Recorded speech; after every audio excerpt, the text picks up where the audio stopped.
নমস্কাৰ, আজি আমি আলোচনা কৰিম LP আৰু UP টেটৰ ৫৫৫০টা পদ আৰু ৪৫০০ পদত কম নম্বৰ থকা প্ৰাৰ্থীসকলৰ তেওঁলোকৰ আশা আৰু সম্ভাৱনা সম্পৰ্কত। এই সম্পৰ্কত আমি বহুকেইটা ভিডিঅ' ইতিমধ্যে আপোনালোকলৈ আগবঢ়াই দিছোঁ, জিলাভিত্তিক বিশ্লেষণো দিছোঁ আৰু আমি বহুকেইটা পোল আপোনালোকৰ পৰা লৈছোঁ আৰু তাৰ কিছু তথ্য আমি ব্যৱহাৰ কৰিম।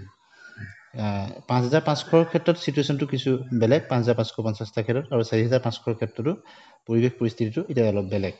সামগ্ৰিকভাৱে প্ৰথমতে আমি কিছু কথা ক'ব বিচাৰোঁ যে LPৰ ক্ষেত্ৰত প্ৰাৰ্থীসকল এটা এডভান্টেজ পজিশ্যনত আছে, বিশেষতঃ ৫৫৫০টা পদৰ ক্ষেত্ৰত।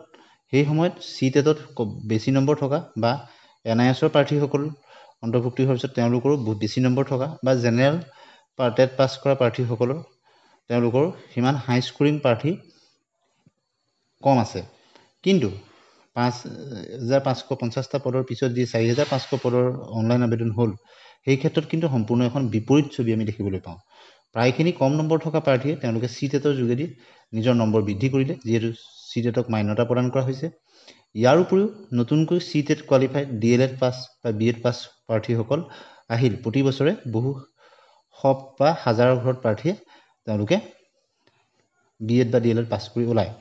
গতিকে ৪৫০০ ক্ষেত্ৰত পৰিস্থিতিটো হ'ল, তাত আৰু এটা ডিছএডভান্টেজ হ'ল কম নম্বৰ থকা প্ৰাৰ্থীসকলৰ ক্ষেত্ৰত যে জিলাভিত্তিক পোষ্টসমূহ কম আছে। সকলো কেটেগৰী প্ৰায় সমান আছে, কিন্তু জিলাভিত্তিক পোষ্টবিলাক কম আছে। ধৰি লওক আনৰিজাৰ্ভত এতিয়া বৰপেটা জিলাত ৪৫০০ত 28টা পোষ্ট আছে, কিন্তু ঠিক একেদৰে যদি ৫৫৫০টা পদৰ ক্ষেত্ৰত চাই আপোনালোকে 100+ বা 200+তো বহুকেইখন জিলাত আছিলে, আনৰিজাৰ্ভৰ ক্ষেত্ৰতে হওক, OBC MOBCৰ ক্ষেত্ৰতে হওক। কিন্তু এতিয়া ৪৫০০ৰ ক্ষেত্ৰত 100+তে এখন জিলাতো নাই। আনৰিজাৰ্ভেই হওক, OBC MOBC হওক বা SC ST ক্ষেত্ৰতে হওক, বা বহু ডিষ্ট্ৰিক্টত 20টা 10টা 15টা 10টা এনেদৰেহে আছে আনৰিজাৰ্ভ আৰু OBC MOBCৰ ক্ষেত্ৰত। গতিকে টাফ কণ্টেষ্ট এটা হ'ব। কিন্তু যদি আমি চাওঁ ৫৫৫০টা পদৰ ক্ষেত্ৰত, তাত আমি দেখা পাম কেইবাখনো জিলা 200+ত আছে আনৰিজাৰ্ভ কেটেগৰীত, আৰু OBC MOBCৰ ক্ষেত্ৰতো তেনেদৰে 150, 100 এনেধৰণৰ বহুকেইখন জিলা আছে। অৰ্থাৎ পোষ্ট বেছি হোৱাৰ লগে লগে তাত যথেষ্টখিনি কম্পিটিশ্যনটো কমি যায়, আৰু সেই সময়ত বিশেষতঃ 2-3টা তাৰ আগতে নিযুক্তি হৈ গৈছে, যাৰ ফলত সেই নিযুক্তিসমূহত হাই স্কৰিং যিসকল প্ৰাৰ্থী ইতিমধ্যে পাইছে। আৰু দ্বিতীয়তে এইবাৰ কিছু ক্ষেত্ৰত এডভান্টেজত থাকিব দুইটা, ৫৫৫০টাই হওক বা ৪৫০০ৰ ক্ষেত্ৰতে, যে কণ্টেক্সুৱেল টিচাৰসকলক SRD যোগেদি, স্পেচিয়েল ৰিক্ৰুইটমেণ্ট ড্ৰাইভৰ যোগেদি যি নিয়মীয়াকৰণ কৰা হ'ল, সেইটো এটা এডভান্টেজত থাকিব। আৰু তেওঁলোকৰ যিটো এক্সপিৰিয়েঞ্চ, সেই এক্সপিৰিয়েঞ্চৰ ক্ষেত্ৰত মিউচুৱেল ট্ৰেন্সফাৰ বা ছিংগুল ট্ৰেন্সফাৰৰ ক্ষেত্ৰতো কিছু সুবিধা দিছে। গতিকে ইমানখিনি সুবিধা চৰকাৰে দিয়াৰ পিছত তেওঁলোক পুনৰ ফ্ৰেছ হিচাপত আকৌ নিয়মীয়া পোষ্টত নাহিব। আৰু LPত যিসকল ইতিমধ্যে ৰেগুলাৰ হৈছে, তেওঁলোকে LPত আবেদনেই কৰিব নোৱাৰিব।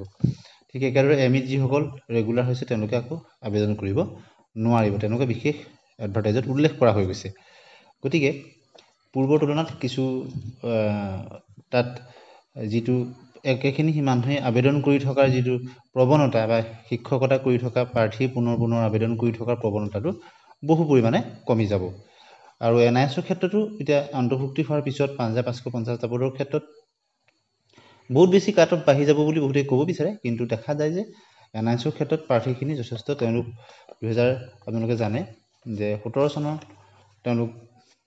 17 চনলৈকে যিখিনিয়ে কৰিছিলে, গতিকে তাৰ পৰা যে প্ৰায় 8 বছৰ 7 বছৰ হ'ল, সেই সময়ত যিসকলৰ ভাল নম্বৰ আছিলে তেওঁলোকে ইতিমধ্যেই কণ্টেক্সুৱেলতে হওক বা নিয়মত পাইছে।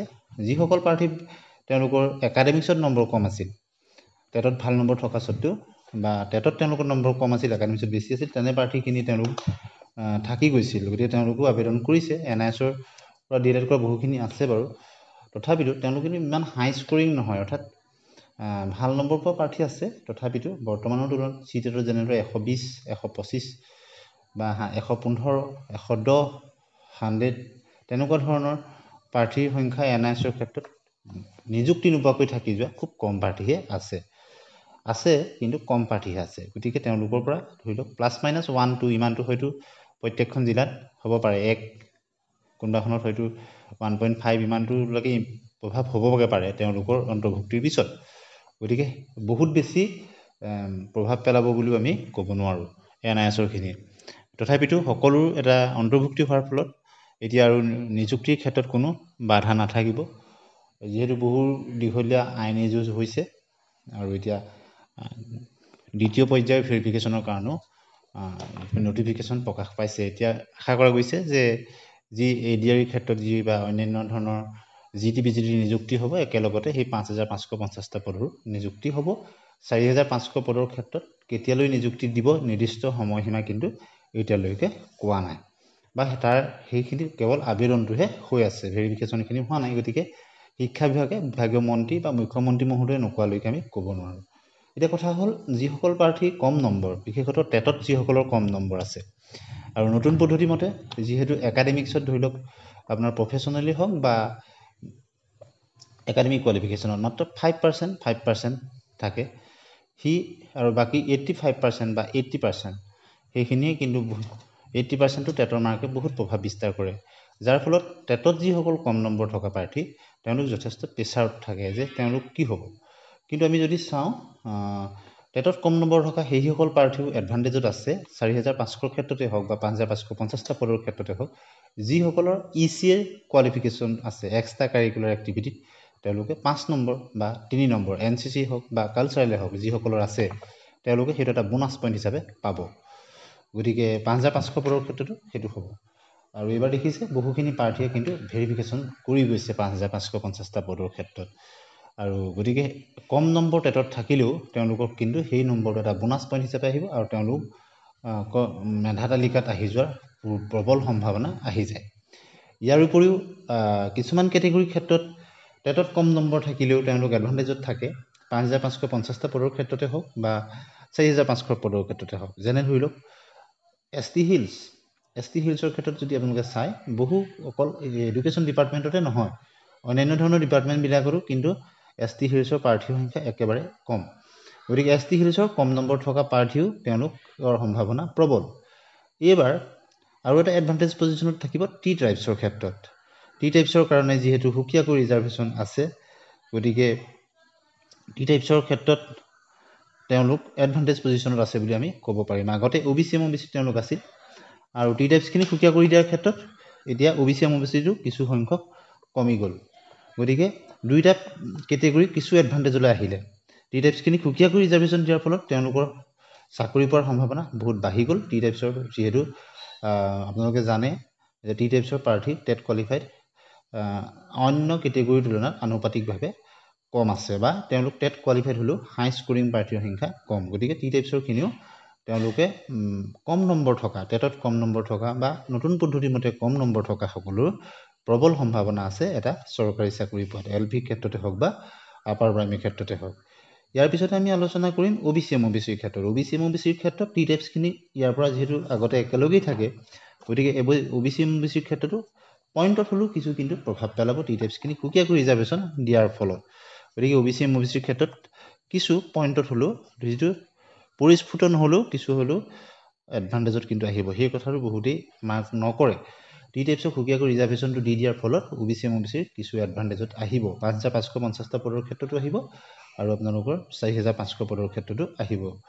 আৰু অন্য এটা কথা হ'ল যে উমেনৰ কাৰণে যিটো ৰিজাৰ্ভেশ্যন থাকে, গতিকে আনৰিজাৰ্ভৰ ক্ষেত্ৰতে হওক বা অন্য কেটেগৰীৰ ক্ষেত্ৰতে উমেন ৰিজাৰ্ভেশ্যনৰ যিটো পদ্ধতি, চৰকাৰী পদ্ধতি মতে উমেন কেটেগৰীৰ কেণ্ডিডেটসকলো তেওঁলোক যদি কম নম্বৰো থাকে, তেওঁলোকৰ যিটো ৰিজাৰ্ভেশ্যনটো থাকে উমেনৰ কাৰণে, যদিও লিষ্টত এনেকৈ পৰিস্ফুটভাৱে উমেন বুলি নাহিবও পাৰে, তথাপিও তেওঁলোকক কিন্তু তেওঁলোকৰ যিটো পাৰ্চেণ্টেজত থাকিব লাগে কেণ্ডিডেট, সেই সকলোখিনি মেৰিটত চাই উমেনৰ ক্ষেত্ৰতো কিছু কম নম্বৰ থাকিলেও তেওঁলোকৰ মেৰিট লিষ্টত অন্তৰ্ভুক্ত হোৱাৰ পূৰ্ণ সম্ভাৱনা আছে। গতিকে কম নম্বৰ হ'লেও তেওঁলোক এডভান্টেজত থাকিব। গতিকে কম নম্বৰ থকা প্ৰাৰ্থী কোনসকল আটাইতকৈ বেছি প্ৰত্যাহ্বানৰ সন্মুখীন হ'ব? সেইসকল হ'ল আনৰিজাৰ্ভ কেটেগৰীৰ অন্তৰ্ভুক্ত জেনেৰেল কাষ্টৰ যিসকল প্ৰাৰ্থী। তেওঁলোকক টেটত পাছ হ'বৰ কাৰণেও 90 মাৰ্কছ লাগে, আৰু তেওঁলোকৰ ক্ষেত্ৰত কেণ্ডিডেটছৰ তেওঁলোকৰ প্ৰতিযোগিতাটো বেছি, কিয়নো আনৰিজাৰ্ভ কেটেগৰীত URত সকলো কেটেগৰীৰ প্ৰাৰ্থী আহি যায়, যিসকলে 90 বা তাতকৈ বেছি নম্বৰ পাই টেটত কোৱালিফাই কৰে। গতিকে তেওঁলোকৰ ক্ষেত্ৰত কম্পিটিশ্যনটো একদম টপমষ্ট লেভেলত হৈ যায়। গতিকে আনৰিজাৰ্ভৰ প্ৰাৰ্থীসকল যথেষ্ট চিন্তাত থাকিব, যিসকলৰ জাষ্ট তেওঁলোকৰ 90 বা 100ৰ তলত যিসকলে পাইছে তেওঁলোকৰ যথেষ্ট প্ৰেছাৰত থাকিব। তেওঁলোকৰ নাম মেধা তালিকাত অন্তৰ্ভুক্ত হোৱাৰ ক্ষেত্ৰত। গতিকে তেনেকুৱা ধৰণৰ যিসকল প্ৰাৰ্থীৰ ক্ষেত্ৰত যথেষ্ট বেছি কম্পিটিশ্যন থাকিব, তেওঁলোকে নিশ্চয় চিটেটৰ যোগেদি নম্বৰ বৃদ্ধি কৰিবৰ কাৰণে তেওঁলোকে চেষ্টা কৰিছে বা 40টা আছিলে। গতিকে এই 29টা ভিতৰত কিমানটা 55ৰ পৰা 59 আৰু 60ৰ পৰা 64ৰ ভিতৰত চিলেক্ট হৈছিল, সেই কথাটো চালে আপোনালোকে গম পাব যে OBC MOBCৰ 29টা পোষ্ট আছিল আৰু তাত যিখন মেধা তালিকা আছিল, এতিয়া নতুন পদ্ধতি মতে 55ৰ পৰা 59ৰ ভিতৰত থকা 12জন চিলেক্ট হৈছিল। অৰ্থাৎ আমি নতুন পদ্ধতি মতে যদি চাওঁ, তেওঁলোকৰ 55ৰ পৰা 59% থকা টেটৰ মাৰ্কছ থকা তেওঁলোকৰ প্ৰাৰ্থী চিলেক্ট হৈছিল। অৰ্থাৎ টেটত যিসকলৰ 55ৰ পৰা 59% আছিল, তেনেধৰণৰ 12জন চিলেক্ট হৈছিলে। গতিকে পোষ্ট আছিলে 29টা। গতিকে OBC MOBCৰ ক্ষেত্ৰত এইবাৰ যিহেতু 41টা পোষ্ট আছে, গতিকে বহুতেই ক'ব বিচাৰে যে 55, 59 এনেকুৱা থকা প্ৰাৰ্থীসকলে নাপাবই নেকি। যোৱা বছৰ 12জন চিলেক্ট হৈছিলে 29টা পোষ্টতে, আৰু 60ৰ পৰা 64 অৰ্থাৎ লেছ দেন 65ৰ ভিতৰত 7টা, অৰ্থাৎ 12 হাতে আমি যদি চাওঁ 19টা পোষ্ট 55ৰ পৰা 65ৰ ভিতৰত আছিলে। মাত্ৰ 10টা পোষ্টহে 65ৰ পৰা 70 বা 70+ আছিলে OBC MOBCৰ ক্ষেত্ৰত। গতিকে আপোনালোকে চিন্তাৰ কোনো কাৰণ নাই যে 55ৰ পৰা 59 বা 60ৰ পৰা 64ৰ ভিতৰত থকা বহু প্ৰাৰ্থীয়ে মেধা তালিকাত তেওঁলোকে OBC MOBCৰ ক্ষেত্ৰত অন্তৰ্ভুক্ত হোৱাৰ সম্ভাৱনা আছে। এতিয়া আমি চাম SCৰ ক্ষেত্ৰত। SC STৰ ক্ষেত্ৰত যদি আমি চাওঁ, কাট অফটো আছিলে 199.571 পুৰণি পদ্ধতি মতে, আৰু SC STৰ ক্ষেত্ৰত যদি আমি চাওঁ, SC STৰ ক্ষেত্ৰত 55ৰ পৰা 17টা পোষ্ট আছিলে আৰু এইবাৰ আছে 24টা। গতিকে যোৱা বছৰ 55ৰ পৰা 59লৈ থকা 4জন চিলেক্ট হৈছিলে আৰু 60ৰ পৰা 65ৰ ভিতৰত 10, অৰ্থাৎ 14টা পোষ্ট তেনেকুৱা আছিলে। 17টাত 14টা পোষ্টেই 55ৰ পৰা 65ৰ ভিতৰত আছিলে, 3টা পোষ্টে 65ৰ এবভত আছিলে। গতিকে এইবাৰ SC আৰু STৰ ভিতৰত যিহেতু 24টা পোষ্ট আছে, 55ৰ পৰা 59ত থকা আৰু 60ৰ পৰা 65ত থকা আধাতকৈ বেছি সংখ্যক প্ৰাৰ্থী সোমোৱাৰ সম্ভাৱনা আছে মেধা তালিকাত। গতিকে 55ৰ পৰা 59ৰ ভিতৰত থকা বা 60ৰ ওপৰত থকাখিনিতো চিন্তাই নাই। গতিকে 55ৰ পৰা 59ত থকা প্ৰাৰ্থীও যথেষ্টখিনি চিলেক্ট হোৱাৰ সম্ভাৱনা আছে যদি আমি পুৰণি ট্ৰেণ্ডছখিনি চাওঁ। আৰু ইয়াৰ পিছতে আমি চাম ST প্লেইনছৰ ক্ষেত্ৰত যোৱাবাৰ 21টা আছিলে, এইবাৰ 32টা পোষ্ট আছিলে লখিমপুৰ জিলাৰ ক্ষেত্ৰত। গতিকে পোষ্টৰ সংখ্যাটো বাঢ়ি গৈছে, আপোনাৰ 11টা পোষ্ট বাঢ়িছে। গতিকে ST প্লেইনছৰ ক্ষেত্ৰত 55ৰ পৰা 59 আৰু 60ৰ পৰা 64ৰ ভিতৰত মুঠ 19টা পোষ্ট, 21টাত 19টাই তেনেকুৱা আছিলে। অৰ্থাৎ সৰহসংখ্যক কম নম্বৰ থকা প্ৰাৰ্থী 55ৰ পৰা 59% টেটত থকা প্ৰাৰ্থী নিৰ্বাচিত হৈছিল। গতিকে বহুতেই ক'ব বিচাৰে যে কাট অফ বহুত হাই যাব, কিন্তু তেনে নহয়। আপোনালোকে নিশ্চয় গম পালে যে 55ৰ পৰা 59% থকা প্ৰাৰ্থী আধাতকৈ বেছি চিলেক্ট হৈছিলে, 21টাৰ ভিতৰত 12টা চিলেক্ট হৈছিলে। এতিয়া আমি চাম আনৰিজাৰ্ভৰ ক্ষেত্ৰত। আনৰিজাৰ্ভৰ ক্ষেত্ৰত যিটো মিনিমাম টেটত 60% লাগেই, গতিকে 60ৰ তলৰখিনি চিলেক্ট হোৱাৰ কোনো কথাই নাহে। গতিকে 60ৰ পৰা 64ৰ ভিতৰত 125টা পোষ্টত 28টা আছিল আৰু 65ৰ পৰা 70। গতিকে কিন্তু আনৰিজাৰ্ভৰ ক্ষেত্ৰত কথাটো অলপ বেলেগ হয়। আপোনালোকৰ 125টাত 60ৰ পৰা 64ৰ ভিতৰত আমি যিটো কেটেগৰী আজি আলোচনা কৰিছোঁ, মাত্ৰ 28টা পোষ্ট চিলেক্ট হৈছিলে। অৰ্থাৎ আমি যদি চাওঁ 5 ভাগৰ এভাগতকৈ কিছু বেছি। গতিকে আনৰিজাৰ্ভৰ ক্ষেত্ৰত অলপ বাঢ়ি যাব। অৰ্থাৎ 60ৰ পৰা 64ৰ ভিতৰত যিহেতু 55ৰ তলৰ বা 59ৰখিনি নাহেই, যিহেতু 60% লাগেই কোৱালিফাই হ'বলৈ টেটত। গতিকে 60ৰ পৰা 64ত মাত্ৰ 28জনে চিলেক্ট হৈছিলে। গতিকে এইবাৰ 203টা আছে। গতিকে আমি তাক যদি ডাবুল কৰি দিওঁ, ধৰি লওক 28টাটো গৈ খুব বেছি 40-45টা হ'ব পাৰে। তথাপিতো 60ৰ পৰা 64ৰ ভিতৰত যথেষ্টখিনি প্ৰাৰ্থী চিলেক্ট হ'ব, কিন্তু কাট অফটো আন কেটেগৰীৰ তুলনাত অলপ ওপৰলৈ যাব। এতিয়া আমি লখিমপুৰৰ ক্ষেত্ৰত এইখিনি আপোনালোকক দেখালোঁ। এতিয়া আমি চাম অন্য এখন জিলা আমি ল'ম, শোণিতপুৰ। শোণিতপুৰৰ কথাও বহুতে কমেণ্ট ছেকশ্যনত কৈ আছে। গতিকে শোণিতপুৰত যদি আমি OBC MOBCৰ ক্ষেত্ৰত 17টা পোষ্ট আছে যোৱা বছৰ, এইবাৰ আছে 40টা। গতিকে যোৱা বছৰ যি 17টা পোষ্ট আছিল, তাত কাট অফটো আছিলে 204.733 পুৰণি পদ্ধতি মতে, আৰু 55ৰ পৰা 59% থকা টেটত 7জন প্ৰাৰ্থী চিলেক্ট হৈছিলে। 17টাত 7জন, আপোনালোকে ভাবি চাব। আৰু 60ৰ পৰা 64ত 2জন, 9টা, মুঠ 55ৰ পৰা 64লৈকে লেছ দেন 65ৰ ভিতৰত 9জন প্ৰাৰ্থী চিলেক্ট হৈছিলে 17টাত, অৰ্থাৎ আধাতকৈ এজন বেছি। গতিকে শোণিতপুৰৰ ক্ষেত্ৰত OBC MOBCত তেনেধৰণৰ হৈছিল, বাকী 8জন প্ৰাৰ্থী কিন্তু 65ৰ ওপৰত আছিলে। গতিকে আপোনালোকে যিসকলৰ প্ৰাৰ্থীৰ নম্বৰ 55ৰ পৰা 65ৰ ভিতৰত আছে তেওঁলোকৰ ক্ষেত্ৰত কেনেধৰণৰ এইবাৰ হ'ব পাৰে। যিহেতু পোষ্টৰ সংখ্যা বেছি আছে, গতিকে নিশ্চয় এইবাৰ যোৱাবাৰতকৈ এই কেটেগৰী প্ৰাৰ্থী বেছি চিলেক্ট হোৱাৰ সম্ভাৱনা আছে বুলি আমি ক'ব পাৰোঁ। কিন্তু ইয়াত কিমান সংখ্যক মেধা প্ৰাৰ্থীয়ে আবেদন কৰিছে, কিমান নম্বৰ, তাৰ সেইবোৰ এটা বিচাৰ হয়। যোৱা বছৰৰ তুলনাত এইবাৰ যিহেতু ভাল নম্বৰ থকা প্ৰাৰ্থীখিনিয়ে ক্ৰমাগতভাৱে তেওঁলোকে পাই গৈ আছে, আৰু এইবাৰ যিহেতু আপোনালোকে জানে যে কণ্টেক্সুৱেল টিচাৰসকলকো ৰেগুলাৰ কৰি দিলে, নিজৰ স্কুলতে তেওঁলোকে পাইছে, সকলো সুবিধা পাই গৈছে, গতিকে তেওঁলোকেও আগতে আবেদন কৰে, তেওঁলোকো কমি যাব। আৰু LPৰ ক্ষেত্ৰত যিহেতু BEdখিনিও নাই, আৰু এতিয়া পৰৱৰ্তী 4500ৰ ক্ষেত্ৰত কিছু সেইটো বেলেগ হ'ব। সেইখিনি আমি কিছু দিন আগবাঢ়িলে ইয়াৰ এখন দুখন প্ৰভিজনেল মেৰিট লিষ্ট ওলালেহে আমি সেইখিনি কথা অলপ গম পাম।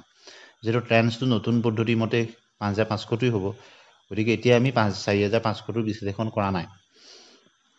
এতিয়া আমি SCৰ ক্ষেত্ৰত যদি চাওঁ, শোণিতপুৰত SCৰ ক্ষেত্ৰত 13টা পোষ্ট আছিলে, এইবাৰ 24টা, প্ৰায় দুগুণ বুলি ধৰি লৈছোঁ, মাত্ৰ 2টা পোষ্ট কম, 2×26, গতিকে 24টা পোষ্ট SCৰ ক্ষেত্ৰত। আৰু যোৱাবাৰ 55ৰ পৰা 59লৈ 3জন প্ৰাৰ্থী আছিলে টেটত পাৰ্চেণ্টেজ থকা, 60ৰ পৰা 64 থকা 8জন, অৰ্থাৎ 8 × 11টা, 24টা পোষ্টত 11টা আছিলে, গতিকে আধাতকৈ কিছু কম। গতিকে এইবাৰ যিহেতু 13টা পোষ্টত 11জনেই 65ৰ তলৰ আছিলে, অৰ্থাৎ 2টা পোষ্টহে 65ৰ ওপৰত আছিলে, আৰু 55ৰ পৰা 59লৈ 3জন আছিলে, 60ৰ পৰা 64 পৰিসংখ্যাটো বেছি আছিলে। গতিকে SCৰ ক্ষেত্ৰতো তেনেকুৱা ধৰণৰ এখন হ'ব, 24টা পোষ্ট, গতিকে 24টা পোষ্টত আমি আশা কৰিব পাৰোঁ যে 10ৰ পৰা 15জন প্ৰাৰ্থী 55ৰ পৰা 64ৰ ভিতৰত থাকে বা 65ৰ ভিতৰত থকাৰ সম্ভাৱনা আছে বুলি আমি ক'ব পাৰোঁ। যোৱাবাৰৰ পৰিসংখ্যাটো যদি আমি চাওঁ, একজেক্টটো কোনো ক'ব নোৱাৰে। গতিকে ST হিলছৰ ক্ষেত্ৰত যোৱাবাৰ মাত্ৰ এটা পোষ্ট আছিলে, গতিকে এটা পোষ্টৰ ক্ষেত্ৰত 57.33% পাইছিলে টেটত থকাজনে, এইবাৰ 19টা পোষ্ট আছে, গতিকে ST হিলছৰ ক্ষেত্ৰত কাট অফ 55, নতুন পদ্ধতি মতে যিসকল নতুন মুঠ নম্বৰ 55, তেওঁলোক সুৰক্ষিত বুলি আমি ক'ব পাৰোঁ। যিহেতু ST হিলছৰ প্ৰাৰ্থী খুব নগণ্য, খুব কম, যিসকল আছে ইতিমধ্যেই চাকৰি পাইছে, গতিকে যিকেইজন বাকী ৰৈছে পোষ্টহে থাকি যায়গৈ, তেওঁলোকৰ ক্ষেত্ৰত কম্পিটিশ্যনটো বহুত কম হয়। ST প্লেইনছৰ ক্ষেত্ৰত 11টা পোষ্ট আছিলে, এইবাৰ এটা পোষ্ট কম, 10টা পোষ্ট। যদি আমি কেটেগৰী ৱাইজ চাওঁ, টেটত 55ৰ পৰা 59লৈ 3জন চিলেক্ট হৈছিলে মেধা তালিকাত, 60ৰ পৰা 64লৈ 5জন হৈছিলে, গতিকে 5 × 3 = 8টা, 11টা পোষ্টত 8জনেই 55ৰ পৰা 59লৈ 3জন আৰু 60ৰ পৰা 64লৈ 5জন, গতিকে ছেকেণ্ড কেটেগৰীটো অলপ বেছি হৈছে, গতিকে 8টা পোষ্ট হৈছে, 3টা পোষ্টহে 65ৰ ওপৰলৈ গৈছিলে। গতিকে এইবাৰ যিহেতু 10টা আছে, গতিকে এইবাৰ ধৰি লওক আপোনাৰ লেছ দেন 8, অৰ্থাৎ 8জনতকৈ কম, কিন্তু 5জনতকৈ বেছি প্ৰাৰ্থী হয়তো আহিব বুলি আমি ক'ব পাৰোঁ 55ৰ পৰা 64ৰ ভিতৰত। একজেক্ট সংখ্যাটো আমি ক'ব নোৱাৰোঁ, যোৱাবাৰৰ লগত বিশ্লেষণ কৰিলে আমি তেনেধৰণৰ হ'ব পাৰে বুলি আমি ধাৰণা কৰিব পাৰোঁ। আনৰিজাৰ্ভৰ ক্ষেত্ৰত 49 পোষ্ট আছিলে শোণিতপুৰত, এইবাৰ 223টা পোষ্ট আছে, গতিকে শোণিতপুৰৰ ক্ষেত্ৰত এইবাৰ 5 গুণমান পোষ্ট হ'ব। গতিকে যোৱাবাৰ 60ৰ পৰা 64লৈ 8জন আৰু 65ৰ পৰা 69লৈ 8জন, 16জন হৈছিলে 49জনত, গতিকে 3ভাগৰ 1ভাগ পোষ্ট আছিলে এই 60ৰ পৰা 64ৰ ভিতৰত। গতিকে এইবাৰ আমাৰ ধৰি লওক ইয়াত কম্পিটিশ্যনটো বেছি হয়, 200 ওপৰত পোষ্ট আছে, গতিকে 60ৰ পৰা 65ৰ ভিতৰত হয়তো 30-40 কেণ্ডিডেট তেনেকুৱা আহিব, বাকীখিনি হাই কেটেগৰীত যোৱাৰ সম্ভাৱনা আছে। যিহেতু আনৰিজাৰ্ভৰ ক্ষেত্ৰত 200 পোষ্ট হ'লেও ধৰি লওক 223টা পোষ্ট আছে, তাৰ ভিতৰত 50ৰ ভিতৰৰ প্ৰাৰ্থী 60ৰ পৰা 64ৰ ভিতৰত হয়তো চিলেকশ্যন হ'ব পাৰে, বাকীখিনি তাতকৈ ওপৰৰ মাৰ্কৰ হোৱাৰ সম্ভাৱনা আছে। আনৰিজাৰ্ভত যিহেতু অপেন কেটেগৰী হৈ যায়, জেনেৰেল কাষ্টৰ পৰা আদি কৰি অন্য কেটেগৰীখিনিও আহি যায়, অপেন কম্পিটিশ্যন হৈ যায়, গতিকে যথেষ্ট ভাল স্ক'ৰিং কৰা প্ৰাৰ্থীসকল আহি যায় ইয়াত। গতিকে আপোনালোকে দুখন জিলা আমি দেখালোঁ, এতিয়া আমি বহুতে ধুবুৰী জিলাৰ কথা সুধি আছিলে, ধুবুৰীৰ কথাটো মই কৈ দিছোঁ। ধুবুৰীত OBC MOBCৰ 26টা পোষ্ট আছিলে, এইবাৰ 112টা পোষ্ট আছে, গতিকে প্ৰায় 5 গুণ পোষ্ট বুলি আমি ক'ব লাগিব। আৰু টেটৰ পাৰ্চেণ্টেজ যোৱাবাৰ 26টা পোষ্টত 55ৰ পৰা 59লৈ 13টা, আধা প্ৰাৰ্থী 55ৰ পৰা 59% থকা প্ৰাৰ্থী 26টা পোষ্টতে, গতিকে 112টাত যদি 55ৰ পৰা 59 হয় কিমান হ'ব, লেছ প্ৰায় 50+ আহি যাব লাগে, কিন্তু তেনে নহ'বও পাৰে 60 পৰা 64 ভিতৰত 9জন চিলেক্ট হৈছিলে গতিকে কম নম্বৰ থকা বহুত প্ৰাৰ্থীয়ে ধুবুৰীত পাইছিলে গতিকে যোৱাবাৰ ট্ৰেণ্ডটো চাই এবাৰ বহুতেই ধুবুৰীত এপ্লাই কৰিছে গতিকে হয়তো ধুবুৰীত অলপ বাঢ়িও যাব পাৰে কিন্তু আশা ইয়াতকৈ হয়তো কিছু অলপ হ'ব পাৰে গতিকে কম নম্বৰ থকা বহু প্ৰাৰ্থীয়ে এলপিত কিন্তু ধুবুৰীত পোৱাৰ সম্ভাৱনা আছে এবাৰ যেটো 112টা পোষ্ট 26টা পোষ্টতে টেটত 55 পৰা 59 লৈ পোৱা 13জন আছিলে অৰ্থাৎ আধা সংখ্যক প্ৰাৰ্থী টেটত 55 পৰা 59% পোৱা প্ৰাৰ্থী আছিলে 60 পৰা 64 9জন আছিলে গতিকে আপোনালোকে ভাবি চাওক 13 আৰু 9 মানে 22জন আছিলে 22জন অৰ্থাৎ 26 জনৰ 22 জনেই তেনেকুৱা আছিলে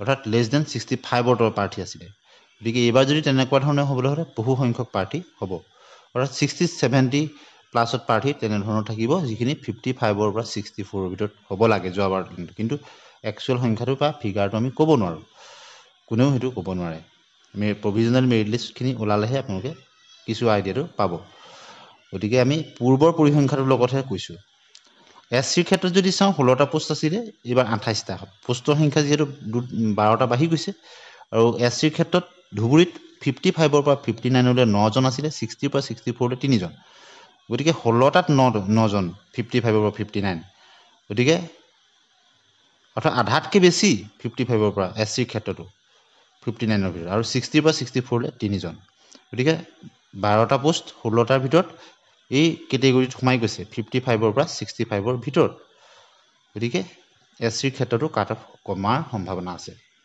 এছটি প্লেইনছৰ ক্ষেত্ৰত যদি আমি চাওঁ এছটি প্লেইনছৰ ক্ষেত্ৰত 30টা পোষ্ট আছিলে এইবাৰ 78 দুগুণতকৈও বেছি 3 গুণ বুলি আমি ধৰিব পাৰোঁ দুগুণ আধা বেছি গতিকে যোৱাবাৰ কাট অফখিনি কেনে আছিলে 55 পৰা 59 লৈ থকা প্ৰাৰ্থী 24জন চিলেক্ট হৈছিলে টেটৰ পাৰ্চেণ্টেজ থকা 60 পৰা 64 লৈ 5জন গতিকে 30টা পোষ্টত 24জন 55 পৰা 59 টেটত পাৰ্চেণ্টেজ থকা প্ৰাৰ্থী চিলেক্ট হৈছিলে 30টা পোষ্ট আছিলে মাত্ৰ 30টা গতিকে এইবাৰ 78ৰ যদি তেনে পৰিসংখ্যা হয় কিমান কম নম্বৰ থকা প্ৰাৰ্থী চিলেক্ট হ'ব গতিকে সেই কথাটো আপোনালোকে ভাবি চাব হয়তো একে পৰিসংখ্যা নহ'বও পাৰে কিছু ইফাল সিফাল হ'ব পাৰে 64ৰ ভিতৰত থকা প্ৰাৰ্থী কম আছিলে অৰ্থাৎ 55 পৰা 59ৰ মেক্সিমাম প্ৰাৰ্থী চিলেক্ট হৈছিল এইবাৰ যোৱাবাৰ অৱশ্যে কিছু কথা হ'ল সকলো নম্বৰ যোগ হৈ গৈছিল সিও এটা কথা এইবাৰ হয়তো সিমান একজেক্ট ফিগাৰ নহ'লেও কিন্তু যি মানুহ কিছুমানে যে ক'ব বিচাৰে কাট অফ বহুত হাই হৈ যাব বুলি সেই ধাৰণাটো আপোনালোকে এই পৰিসংখ্যাটো চালে গম পাব গতিকে আনৰিজাৰ্ভৰ ক্ষেত্ৰত যদি আমি চাওঁ 64 পোষ্ট আছিলে এইবাৰ 76 এইবাৰ আমাৰ 12টা পোষ্ট বেছি আছে গতিকে 60 পৰা 64 প্ৰাৰ্থী আছিলে 42 ধুবুৰীত কিন্তু 60 পৰা 64% থকা প্ৰাৰ্থী 42জন চিলেক্ট হৈছিলে 64টা ভিতৰত আধাতকৈ বহুত বেছি আৰু 65 পৰা 69 লৈ 18টা অৰ্থাৎ আনৰিজাৰ্ভৰ ক্ষেত্ৰতো কম্পিটিশ্যনটো বহুত কম আছিলে আন ডিষ্ট্ৰিক্টৰ তুলনাত গতিকে এইবাৰো যদি তেনে হয় গতিকে আমি গম পাম যে ধুবুৰীৰ ক্ষেত্ৰত আনৰিজাৰ্ভতো এল পিৰ ক্ষেত্ৰত কাট অফ কমিব গতিকে আজি আমি এল পি পাৰ্টৰ এইখিনি দিলোঁ পৰৱৰ্তী সময়ত যদি এনেধৰণৰ বিশ্লেষণ বিচাৰে ইয়াৰো আমি এটা নেক্সট পাৰ্ট আপোনালোকক দি দিম বহুত দীঘলীয়া হ'লে কিছু আমনিদায়ক হয় গতিকে আপোনালোকে আপোনালোকৰ মতামত জনাব এই প্ৰকৃত আমি ভিতৰৰ তথ্য কিছুমান তুলনামূলকভাৱে জনাবলৈ বিচাৰিছোঁ আৰু আপোনালোকে আপোনালোকৰ মতামতখিনি জনাব আৰু আশা কৰা হৈছে যে ভেৰিফিকেশ্যনৰ কাম যিহেতু পুনৰ চলিছে বেছিদিন নাই জিডিপিজিডি ৰিজাল্টৰ পিছতেই হয়তো মেধা তালিকা প্ৰকাশ পাব তেতিয়া সকলোখিনি কথা স্পষ্ট হৈ পৰিব আমি মাত্ৰ তথ্যভিত্তিক যোৱা বছৰৰ তালিকা আপোনালোকৰ পৰা কমেণ্টছ এইখিনিৰ ভিতৰৰ কিছু তথ্য এনালাইচিছ কৰি জনাইছোঁ ইয়াত আপোনালোকে কাট অফ বুলি ধৰি নল'ব আৰু এনেধৰণৰ ভিডিঅ' পাবৰ কাৰণে চেনেলটি ছাবস্ক্ৰাইব কৰি দিব ভাল পালে লাইক আৰু শ্বেয়াৰ কৰি দিব আৰু আপোনালোকৰ মতামত কমেণ্ট ছেকশ্যনত জনাবলৈ নিশ্চয় নাপাহৰিব ধন্যবাদ